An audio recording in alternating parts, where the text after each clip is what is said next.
നമസ്കാരം, news prime മലയാളത്തിലേക്ക് സ്വാഗതം.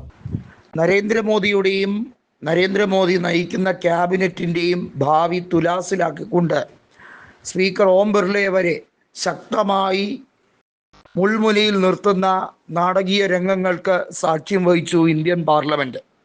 ലോക്സഭയിൽ പ്രതിപക്ഷം ഏറ്റവും ശക്തരാണ് എന്നുള്ളതും ഏത് നിമിഷവും ഇന്ത്യ മുന്നണിയിലേക്ക് NDAയിലെ MP-മാർ ഒഴുകിയെത്തുന്ന സാഹചര്യം വിദൂരമല്ല എന്നും BJPയെ മനസ്സിലാക്കി കൊടുക്കാൻ കഴിഞ്ഞു എന്നതാണ് സത്യം. അതായത് ലോക്സഭാ സ്പീക്കർക്കെതിരെ പോലും അവിശ്വാസ പ്രമേയം കൊണ്ടുവന്ന് വിജയിപ്പിക്കാൻ ഇന്ത്യ മുന്നണിക്ക് വേണമെങ്കിൽ കഴിയും. പിന്നെയാണോ നരേന്ദ്രമോദി ക്യാബിനറ്റിനെ തള്ളിയിടുക എന്നുള്ളത്?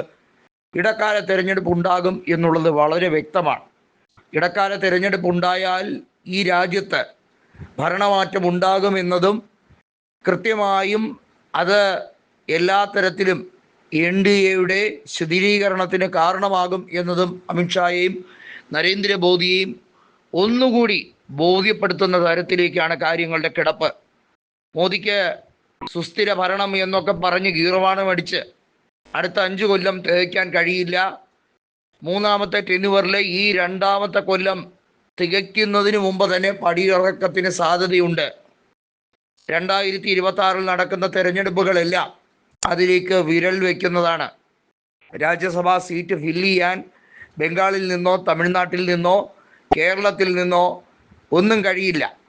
ആകെ അവർ പ്രതീക്ഷ അർപ്പിച്ചിപ്പോഴും നിൽക്കുന്നത് വർഗീയത കൈമുതലാക്കി മുന്നോട്ട് പോകുന്ന ഹിമന്ത് വിശ്വാസ് നേതൃത്വം കൊടുക്കുന്ന അസാമിൽ ഒരു പയറ്റാമെന്നതാണ്.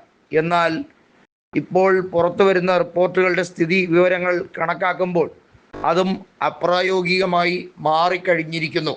ചുരുക്കി പറഞ്ഞാൽ 2026 നരേന്ദ്രമോദിയുടെ രാഷ്ട്രീയ ഭാവി, അതായത് തുടർച്ചയായ 12ാമത്തെ കൊല്ലം പ്രധാനമന്ത്രി സ്ഥാനത്തിരിക്കുന്ന അദ്ദേഹത്തിൻ്റെ ഭാവിയെ എല്ലാ തരത്തിലും അകിടം മറിക്കാൻ പോകുന്ന സാഹചര്യമായിരിക്കും, സന്ദർഭമായിരിക്കും എന്നുള്ളതാണ്.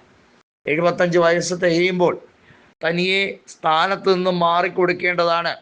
അതായിരുന്നു മോദി തനിയെ കൽപ്പിച്ച അലിഖിത നിയമം. അത് കാറ്റിൽ പറത്തിക്കൊണ്ട് മോദിക്ക് അതൊന്നും ബാധകമല്ല. മുൻപുണ്ടായിരുന്ന മുരളി മനോഹർ ജോഷിക്കോ LK അദ്വാനിക്കോ ഒന്നും 75 കഴിഞ്ഞാൽ ക്യാബിനറ്റിലോ അതല്ലെങ്കിൽ സുപ്രധാന പോസ്റ്റുകളിലോ സ്ഥാനമില്ല. അതേസമയം മോദിക്കും അമിത്ഷായ്ക്കുമൊന്നും അത് ബാധകമല്ല എന്ന രീതിയിലായിരുന്നു.